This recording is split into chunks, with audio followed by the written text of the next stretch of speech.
నమస్తే. Welcome to iDream. Infertility ఇది చాలా వరకు కూడా చాలామంది డిసప్పాయింట్‌కి గురి చేస్తూ ఉంటుంది. అటు తండ్రులు కావచ్చు, తల్లులు కావచ్చు. వాళ్ళు తల్లి అవ్వాలి అన్న ఆ కోరిక అనేది బలంగా ఉన్నప్పటికీ కూడా తల్లి అవకాశం లేక వైఫ్ అండ్ హస్బెండ్ ఇద్దరు కూడా చాలా సఫర్ అవుతూ ఉంటారు. ఎన్నో హాస్పిటల్స్ తిరుగుతూ ఉంటారు. కానీ వాళ్ళకు సంతానం కలిగే భాగ్యం అనేది చాలా తక్కువగా ఉంటుంది. బట్ దీనికి కూడా వితౌట్ మెడికేషన్ తోటి ఆల్టర్నేట్ మెడిసిన్ సిస్టమ్ ఏదైతే ఉందో ఆక్యుపెంక్చర్ దాంతో ట్రీట్మెంట్ ఉంది. దీని ద్వారా తల్లయ్యే భాగ్యం కలుగుతుంది అనేసి చెప్తూ ఉన్నారు. అయితే అది ఎంతవరకు నిజం, దాని ట్రీట్మెంట్ పద్ధతులు ఏంటి, దాని గురించి క్లియర్గా తెలుసుకుందాం. మనతో పాటు ఉన్నారు ఆక్యుపెంక్చర్ అండ్ న్యాచురోపతి స్పెషలిస్ట్ డాక్టర్ పొన్ రాజా గారు. వారితో మాట్లాడి నమస్తే సార్. నమస్తే.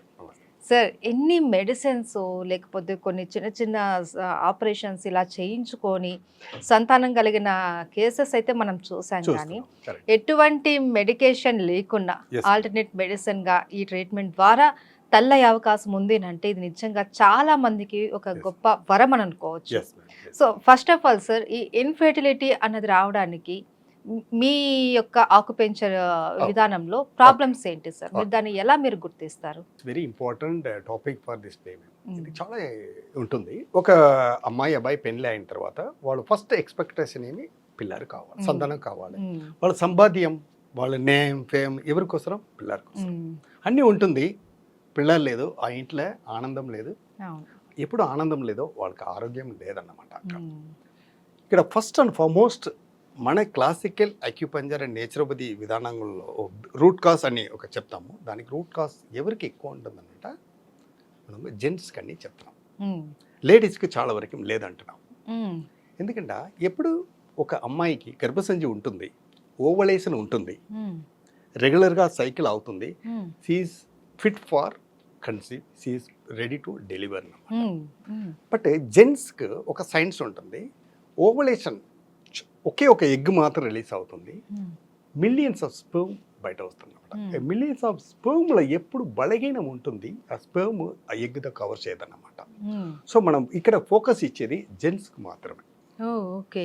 సో చాలా హాస్పిటల్స్ ఏంటి అంటే చాలా మంది ఫస్ట్ ఆడవాళ్ళకే టెస్ట్లు అన్నవి ఎక్కువగా ప్రిఫర్ చేస్తూ ఉంటారు.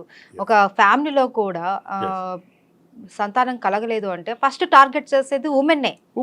కానీ మీరు ఫస్ట్ టైం చెప్తున్నారు, లేదు ఉమెన్ కన్నా ఫస్ట్ మనం ట్రీట్ చేయాల్సింది జెంట్స్కే చూస్తాం. ఇప్పుడు కూడా జెంట్స్కి మాత్రమే ఫోకస్ చేస్తున్నాం. లేడీస్కి కావాలి, బట్ అక్కడ 80% అవసరం లేదు, 20% చాలు. ఓకే. జెంట్స్కు స్పెర్మ్ ఉంటుంది, దాంట్లో మోటిలిటీ, దాంట్లో కౌంట్ తక్కువ ఉంటుంది. ఆసిస్పెర్మియా అని ఒక టెర్మినాలజీ ఉంటుంది అనమాట. స్పెర్మ్ కౌంట్ తక్కువ ఉంటుంది. స్పెర్మ్ వస్తుంది, దాంట్లో జీవన్ ఉంటుంది అనమాట, సోల్ ఉంటుంది అనమాట. ఎందువల్ల? Life style. ఫస్టే చెప్పాను మీకు, ఎప్పుడు ఒక అమ్మాయికి గర్భసంచి ఉంటుందో, నెల సరిగా వెళుతుందో, వాళ్ళకి సైకిల్ కరెక్ట్గా ఉంటుందో, షీఈస్ ఫిట్ ఫార్ డెలివరీ. అలాంటివి అమ్మాయికి టెస్ట్ ట్యూబ్లో ఎట్లా పుల్లారు పెడుతున్నారు? సపోజ్ అమ్మాయి పైన ప్రయోగం చేస్తున్నారు, లేదంట టెస్ట్ ట్యూబ్లో ఎట్లా వస్తుంది? గర్భసంచి లేదు, గర్భసంచి వీక్గా ఉంటుందా, టెస్ట్ ట్యూబ్ పెట్టి గర్భసంచి అక్కడి నుంచి తీస్తున్నారు కదా. So we should focus on the gents only first. దాంట్లో ఫస్ట్గా వచ్చే ఒక మాట ఏమంట, స్మోక్ అండ్ డ్రింక్స్ అన్నమాట. థర్డ్గా వచ్చేది అన్వాంటెడ్ డ్రగ్స్. ఇది మూడు ఎప్పుడు ఒక వ్యక్తి, ఒక అబ్బాయి మానేస్తున్నాడో, is ready to conceive women ఉంటుంది. ఆ స్పెర్మ్లో ఎనర్జీ ఉంటుంది, కౌంట్ ఉంటుంది. ఇట్స్ ఎనర్జైజ్డ్ స్పెర్మ్ అని చెప్తాం. మీకు లేడీస్కి 7x7 అనే ఒక మాట ఉంటుంది. ఫస్ట్ 7, సెకండ్ 7, థర్డ్ 7 ఉంది. 49లో మెనోపాజ్ స్టేజ్ ఉంటుంది. పిఎంఎస్ అంటారు, ప్రీ మెన్స్ట్రువల్ సిండ్రోమ్ అని చెప్తారు. పిఎంఎస్ స్టేజ్ అన్నమాట. 49 తర్వాత ఒక అమ్మాయికి ఎగ్ రిలీజ్ అవ్వదు, she will not able to conceive baby అనమాట. జెంట్స్కి ఏమి 8 అంటున్నాము, 8x8 అంటున్నాము. సో ఒక అబ్బాయికి 64 ఇయర్స్, 8x8 ఎంత? 64 ఇయర్స్ వరకు is ready to conceive women అన్నమాట. ఈ స్పెర్మ్కి కెపబిలిటీ ఉంటుంది. అలాంటివి వ్యక్తి చిన్న చిన్న తప్పు వల్ల smoke, drugs, late night activities, very cruel jobs, very dangerous జాబ్లు అన్నీ ఎవరు ఉంటున్నారు? జెంట్స్ మాత్రమే ఉంటున్నారు. ఇక్కడ ఫస్ట్ ఫార్మోస్ట్ నా వస్తున్నాను, స్మోకింగ్ వస్తున్నాను. ఇప్పుడు స్మోక్ మన గవర్నమెంట్ చాలా వరకు బ్యాన్ చేస్తూ ఉంటుంది, టబాకో బ్యాన్ చేస్తూ ఉంటుంది. కానీ ఇది తప్పలేకపోతున్నారు, అడిక్ట్ అయిపోతున్నారు. ఒక మాట మోడర్న్ మెడిసినే చెప్తుంది. ఇప్పుడు ఒక వ్యక్తి కిడ్నీ డొనేట్ ఇవ్వాలంట. కిడ్నీ అనేది ఏమి రీప్రొడక్టివ్ సిస్టమ్ అని ఒక మేజర్ ఆర్గన్ అన్నమాట. ఒక మేజర్ ఆర్గన్ డొనేట్ ఇవ్వాలంట, ఆ వ్యక్తి స్మోక్ చేసి ఉంటే ఆ కిడ్నీ డొనేట్ చేసేదానికి ఇవ్వదు, కుదరదు. ఇఫ్ ఈ రెడీ టు గివ్ కిడ్నీ ఫ్రీగా నేను ఇస్తున్నాను కూడా ఎవరు తీయరన్నమాట. ఎందుకంటే స్మోక్ అంత డేంజర్. ఇందువల్ల స్పెర్మ్ కౌంట్ తగ్గుతుంది. Second, alcohol. ఫస్ట్ అందరికి తెలుసు, ఎక్కువ మంత్ అయితే కిడ్నీ పాడవుతుంది ఒక మాట చెప్తారు విలేజ్లో. ఇప్పుడు ఏమైంది, సోషల్ డ్రింక్ అని చిన్న చిన్న పిల్లలు తాగుతున్నారు. కానీ వాళ్ళు పెళ్లికి తర్వాత అబద్ధం ఎవరిపైన ఉంటుంది, అమ్మాయి పైకి. ఇది తప్పన్నమాట, రాంగ్ కాన్సెప్ట్. బేసిక్ కాన్సెప్టే తప్పుగా ఉంటుంది. మూడవది డ్రగ్స్ అన్నమాట. నార్మల్ మెడికేషన్, చిన్న దగ్గు, జలుబు, చిన్న చిన్న చలి, జ్వరం వచ్చినప్పుడు when keep on taking antibiotics medications అట్లా వాడైనప్పుడు, ఇది చూసారా మేడం, ఇది అక్యుపెంచర్ మోడల్ ఆల్రెడీ చెప్పాను.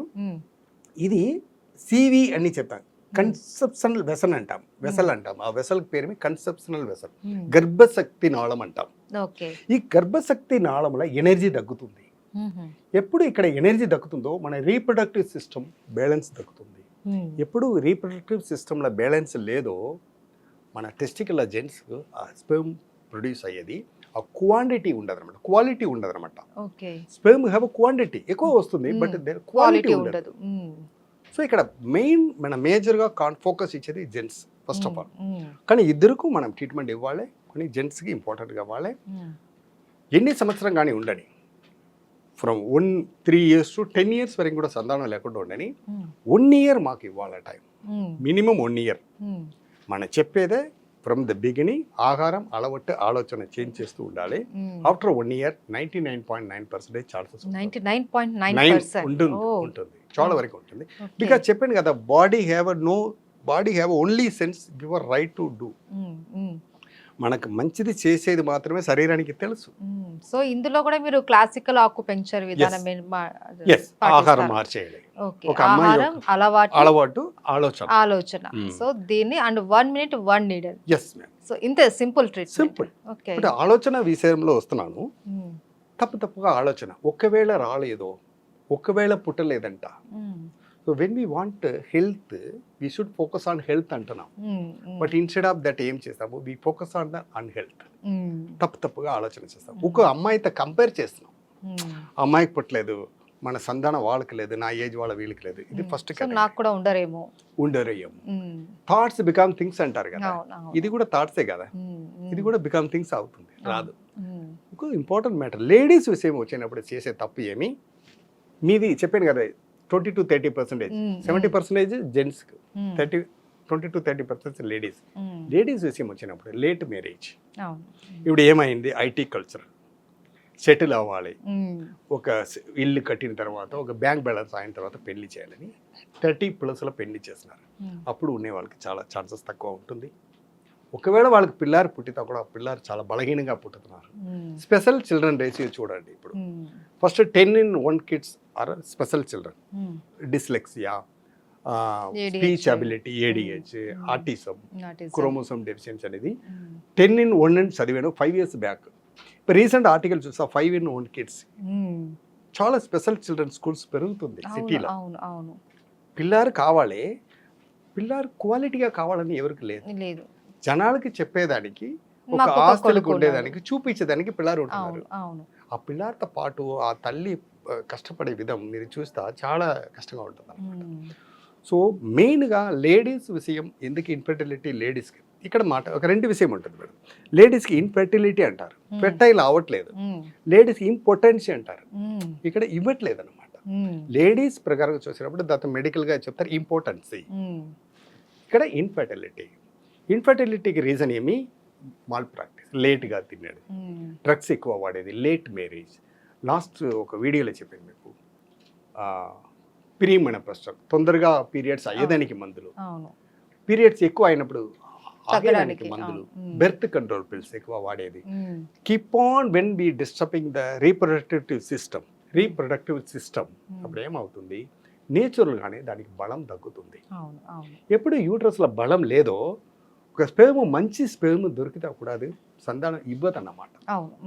ఎందుకంటే బాడీకి తెలుసు ఇది నచ్చలేదు, ఇది బలహీనంగా ఉంటుందంటే పెట్టదన్నమాట. ఒక అమ్మాయికి ఒకవేళ ఒక ఉడ్డితో కూడా పీరియడ్స్ కొద్దిగా మిస్కేరేజ్ ఎక్కువ అయ్యేదానికి ఛాన్సెస్ ఉంటుంది. ఇక్కడ మనం ఏం చేస్తున్నాం, ఒక హాస్పిటల్ వెళ్ళి ఆ పిల్లర్తో లోపల పెట్టేస్తున్నాం, కావాలని పెట్టేస్తున్నాం, మందులు వాడుతున్నాం. డాక్టరే చెప్తారు ఇది వద్దమ్మా తీసేస్తాము, గ్రోత్ లేదు, హార్ట్ బీట్ లేదు అంటున్నారు. లేదు నాకు కావాలి, నాకు తెలిసిన కేసు చాలా ఉంటుంది. లేదు సార్ ఏమైనా ఉండని రావాలి, నాకు పిల్లర్ కావాలి, చూసుకుంటాం. ఇప్పుడు ఏమవుతుంది, ఆ పిల్లర్ స్పెషల్ కిడ్స్గా ఆరు హ్యాండిక్యాప్డ్గా చాలా కష్టపడి పెడుతున్నారు, లేదా ఐ డిసార్డర్ ఏదో ఒక ఆరోగ్య సమస్య ఉంటుందన్నమాట. ఇలాంటివి చిన్న చిన్న విషయం మేడం. నేచురల్గానే నేచర్ ఒకే మాట ఏమి, 2 జెండర్స్ వెన్ జాయిన్ టుగెదర్ అక్కడ డెలివరీ అవ్వాలి, ఒక సంతానం ఉండాలి. మనకు కావాలని చేసే తప్పు, ఆడవారు ఇట్లా, లేడీస్ ఇట్లా. సో ఇన్ఫర్టిలిటీ ఇంపార్టెన్స్కి మందులు వాడాలా అవసరం లేదంటున్నా. నేచర్ కూడా ట్రై చేయండి. నేచర్ అన్నీ తెలుసు మీకు, ఎప్పుడు ఇవ్వాలి, ఎంత ఇవ్వాలని తెలుసు. ఒక్కసారి ట్రై చేయండి. Don't compare with others, don't focus on your decision, don't believe that statistics, don't take negative thoughts, because you are a unique. చూసారా, ఇప్పుడు ఫస్ట్ ఒక 70s 60sలో చూడండి, ఒక ఇంట్లో 10-12 పిల్లలు ఉంటారు. అవును అవును. మనమే పెద్దవాళ్ళు, ఒక పొలిటీషియన్ ఎవరైనా చూడండి, ఒక మీ ఇంట్లో ఎన్ని పిల్లలు, నాన్న 7th 9th అంటారు. ఇప్పుడు ఒక పిల్లలు పుట్టేది కష్టంగా ఉంటుంది, అది పెద్ద ఒక ఇదిగా చూపిస్తున్నారు. దీనిలో ఒక మాట చెప్పాలా మేడం, చాలా ఒక సీరియస్లో అది ఇదిలా ఒక డెలివరీని ఒక విషయంతో చాలా ఒక చెత్త ఒక భయంకరంగా ఒక ఇది చూపించినప్పుడు ఏమవుతుంది, ఒక పిల్లలు కూడా డెలివరీ అంటే ఎంత కష్టమా, డెలివరీ అంటే ఎంత కష్టం ఉంటుందో, హాస్పిటల్ వస్తుందో, ఆస్పిరేషన్ నర్సు పరిగెత్తున్నారో, డాక్టర్ వస్తున్నారో, అటు ఇటు తిరుగుతూ ఉంటారు అనేది ఒక పిక్చరైజ్ చేస్తున్నారు. ఎప్పుడు వాళ్ళు పిక్చరైజ్ చేస్తున్నారు, భయం అనే ఒక క్యారెక్టర్ ఉంటుంది అనమాట. భయం ఎవరికి ఎక్కువ ఉంటుందో ఆ అమ్మాయికి పిల్లలు సంతానం పుట్టేది కష్టం, పుట్టదు, స్ట్రెస్ పెరిగిపోతుంది. ఎందుకంటే భయం అనేది ఒక రీప్రొడక్టివ్ సిస్టమ్ చెప్పేది కదా, కిడ్నీ అనే ఒక అవయానికి మేజర్ ఎమోషన్ అన్నమాట. బ్రేవ్నెస్ కావాలి. ఎప్పుడు భయం ఉంటుందో సంతానం, అబ్బాయికి స్పెర్మ్ కౌంట్ ఎక్కువ ఉంటుంది, మంచిగా ఉంటుంది, ఓవలేషన్ ఎక్కువ మంచిగా ఉంటుంది. కానీ అమ్మాయికి భయం ఏమో ఒక రకమైన భయం, అక్కడ కూడా సంతానం లేకుండా ఉండేదానికి ఛాన్సెస్ ఉంటుంది. సో భయం ఆల్సో మేటర్. ఇది లైఫ్ స్టైల్ అన్నమాట. భయం అనే క్యారెక్టర్, ఎమోషనల్, అది ఆలోచన విధం, అది ఒక డెవిల్ మూవీ చూసేది, ఒక భయంకరమైన ఒక యాక్సిడెంట్ చూసేది, అదన్నీ ఏమవుతుంది, వాళ్ళు పిక్చరైజ్ చేస్తూ ఆ భయం అనేది వాళ్ళు స్వభావంగా మారిపోతుంది. వాళ్ళకు కూడా ఇన్ఫర్టిలిటీ ఛాన్సెస్ చాలా ఉంటుంది. So what is the reason, what ever reason, ఏదైనా సరే మనము మెడికేషన్ పరంగా కాకుండా న్యాచురల్గా మనకు ప్రెగ్నెన్సీ రావడం అన్నది చాలా మంచి పద్ధతి. అలా కాకుండా మనకు మెడికేషన్ తోటి లేకపోతే ఫెర్టిలిటీ సెంటర్స్ ద్వారా పుట్టే పిల్లల ద్వారా చాలా మందికి కూడా మానసిక శారీరక ఆరోగ్య సమస్యలు వచ్చే అవకాశాలు కూడా చాలా ఎక్కువగా ఉంటాయి.